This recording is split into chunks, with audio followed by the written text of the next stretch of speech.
registered rape with African women. Anytime they feel like doing it. We went to the male slave dungeon, woman's slave dungeon, the door of no return. And when I went down to my knee to open my backpack to pull out a different lens to put onto my camera, I could not stand up. I just stayed on my knee and wept. I wept. I had no idea how it would affect me personally. I want you to imagine being ripped away from your family, people you love, your wife, your husband, your mother, your father, your children. I want you to imagine being shackled in chains in darkness, being forced onto a ship, knowing that you'll probably never see your home again. I stood in that place in Ghana, Africa, and the things I saw changed me forever. Hi, I'm Dr. Manny Scott. And I've had the privilege of traveling all over the world to 49 states, to 6 continents. And my wife and I, we homeschooled our kids and we took them with us so they could experience the world as well. A while ago, my wife and I decided we wanted to take our children to Africa. And so we booked our tickets and we visited Egypt. We visited Tanzania, went through the Serengeti, we went through Cape Town and experienced Cape Town and Robben Island. But when we went to Ghana, it was different. A friend of mine, Matt Bennett, told me that he'd been to Africa. He said, when you get there, bro, you're going to feel something. And as a student of history, intellectually, I understood, like, okay, this is going to be really great to be able to see history up close. But I had no idea how it would affect me personally. And so we landed in Accra and experienced and toured Accra and drove around and went to the malls and ate the food and went to the markets. And it was amazing. The people were so kind and so warm, so loving, so hospitable. And we hired a driver. You don't want to drive yourself in Ghana because of the roads and the rules, and it's just too complicated. So we hired a driver. I think his name was Stephen. And Stephen drove us from Accra to the Kakum National Forest, where we got to see one of the most amazing places. While we were driving to the Cape Coast Castle, a song came on the radio. I'm coming home, tell the world that I'm coming home. Man, while that song was playing, I just started crying because I felt like in many ways I was home. I cannot put into words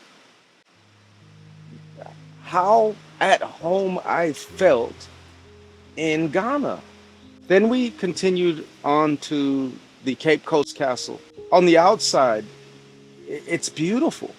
It's ocean waters, it's palm trees. It almost looks like it could be at the location of a resort. But what we saw and experienced on the inside this changed me. First, we walked into the center part of the castle, and our tour guide was giving us an overview of the castle's history. We went to Palaver Hall. It was here where the newly enslaved people would be brought, and they would be separated based on their gender, based on their age, based on their strength. And so it was in this room where husbands were separated from wives, mothers separated from children, fathers separated from their children.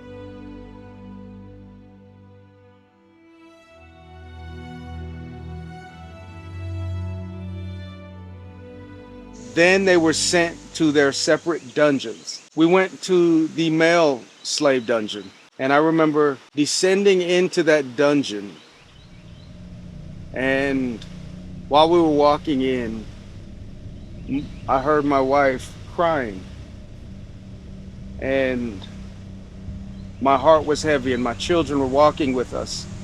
We got down into the bottom of the male slave dungeon, and you can still see, like, there's no ventilation in this room, and you can still see on the ground and up along the walls, maybe a foot or more high, 2 feet high, there's this substance along the wall.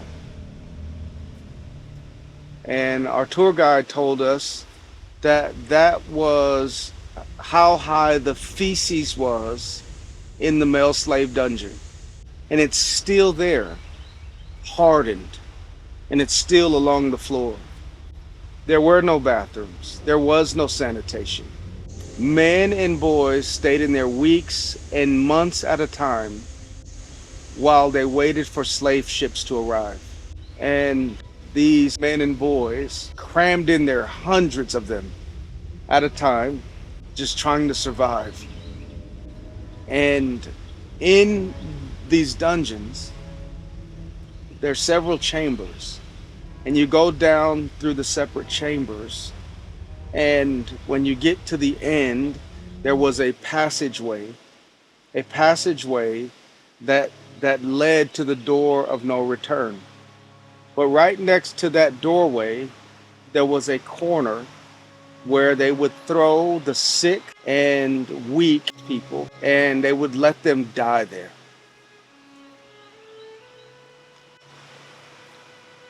I was walking through that room, and my children were there with me.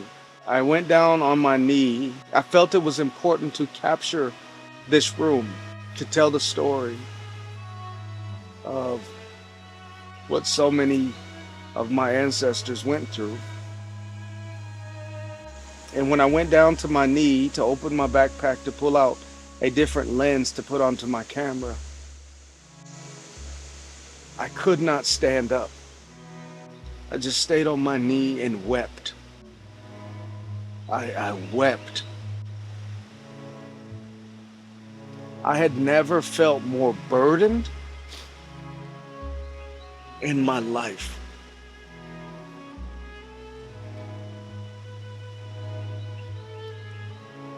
For the pain and the suffering that those men and boys endured. I'd never felt that kind of weight. I could feel just years upon years, and countless souls and their grief and their sadness and their fear. And I couldn't stand. I just stayed down on my knee, just weeping for everything they endure. Weeping.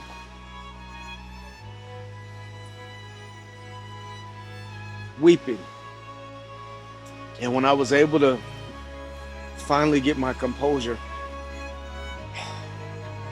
I also felt this sense of obligation. Not only did I feel more burdened, I never felt more obligated, more responsible to succeed.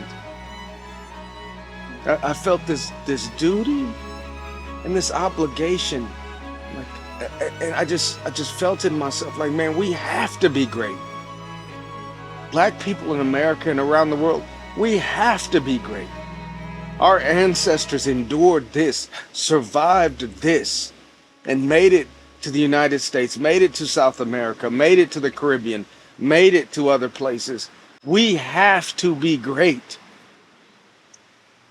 to honor what they endured, to honor their sacrifice, to honor their fight, to honor their grief, to honor them. Ah.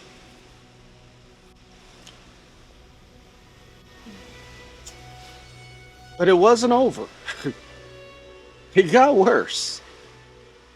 When I was able to hug my children and just explain to them how important it is for them to see this and experience this. Um, we walked over to the cell. Now, the cell has multiple doors, and it's where they would take slaves, people who were enslaved, who were rebellious, who tried to fight back. This place was a condemned cell that the British built for Africans who were fighting because they wanted to free themselves. Mostly men were taken on the dungeons. They brought them here. This cell has 3 doors at that time. There was a door here, first door, one in the middle, and the last one. So they would bring those people in, they would lock the 3 doors, they would not give them food, no water, no air until they died. They were starved to death. We have the last door left, it is open. And look at the way we are sweating here. Assuming the 3 doors are locked, they were here as a human being, just imagine. That was how the British killed African people. And then we walked over to the women's slave dungeon. And this is where the women and the girls were placed. Our guide told us that British soldiers, every night they would go into the women's slave dungeon and they'd pull out a girl or a woman and they would then rape them.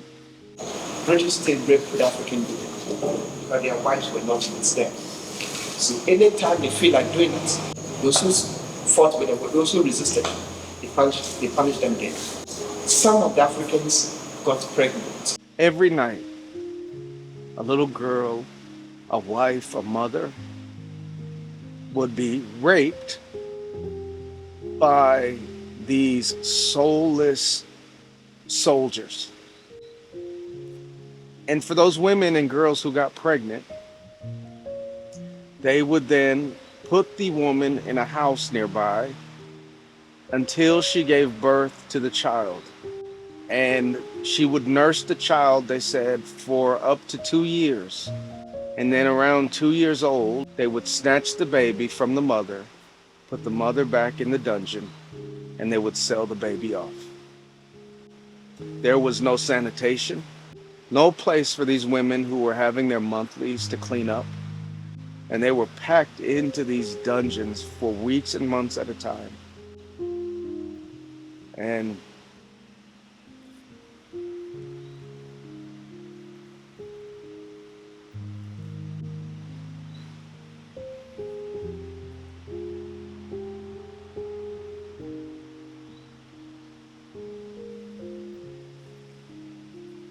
raped and dehumanized and even killed. It gets worse. Just above the male slave dungeon was a chapel where the soldiers and the leaders of the slave castle could have church. Directly above the male slave dungeon was the chapel where they had church.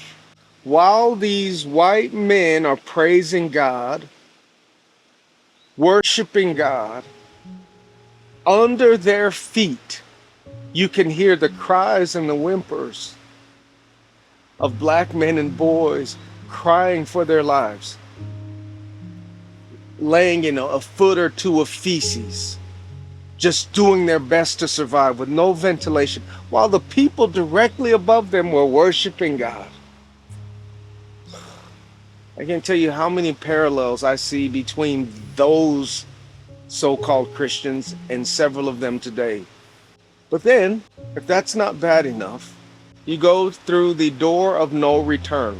The door of no return is a door that you pass through for the last time to get onto a slave ship, to be stacked into a slave ship like your sardines, foot to face, for months at a time while crossing the Atlantic Ocean. 98% of the enslaved people who passed through that door went to the United States and the Caribbean. So it's very likely that if you're black in America, that your ancestors passed through that door of no return, passed through the Cape Coast Castle, And they left those shores for the last time, never to see their home again, never to see their families again, never to see their loved ones again. We went from there to Elmina and stood on the shores to kind of get a glimpse of what the ocean looked like when the slave ships were coming and going. And we stood in those waters. We put our feet in those waters as a tribute to our ancestors who who passed through those waters, over those oceans, and made it to the United States and endured some of the worst chattel slavery in the history of the world. And they survived that and laid the foundation for so many of us today to have the life that we have. I share this story with you not to impress you, but to impress upon you the importance of learning and understanding our history and experiencing it for yourself. If you are Black, if you are African American, I cannot encourage you enough to go experience this for yourself. I can't recommend it highly enough that you go place your feet on the shores of Africa, on the soil of Ghana, and go visit that Cape Coast Castle, visit the Elmina Castle, and see it and experience it for yourself. Hear the stories for yourself. It changed me. It inspired me, it burdened me, it pushed me, it fueled me to work harder than I'd ever worked, to push harder than I'd ever pushed, to do my best to make sure that I succeed, and I succeed at a high level, and that I help other people succeed. And really, most importantly, that I help my children. I lay a foundation for my children, for them to stand on my shoulders and my wife's shoulders and our ancestors' shoulders. And you go and be great. You go be great because of everything our ancestors endured for us to even be where we are right now. And so if you are Black in America, I cannot recommend enough that you find a way to go visit the motherland. And so Black people, if you ever get a chance, please visit Ghana. Please, of all the vacations you take, that you can take, that you will take, put Ghana on your list. That place changed my life. I'm your friend, Dr. Manny Scott. If you found anything in this video that is of value, please share it with someone that you think could benefit from it, would appreciate it.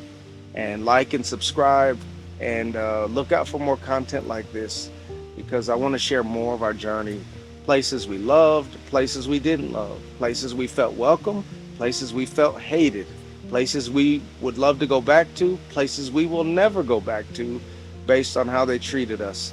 And I'm working on my own international green book to share with you our experiences around the world as a Black family. Thank you for watching. I'll check in with you later.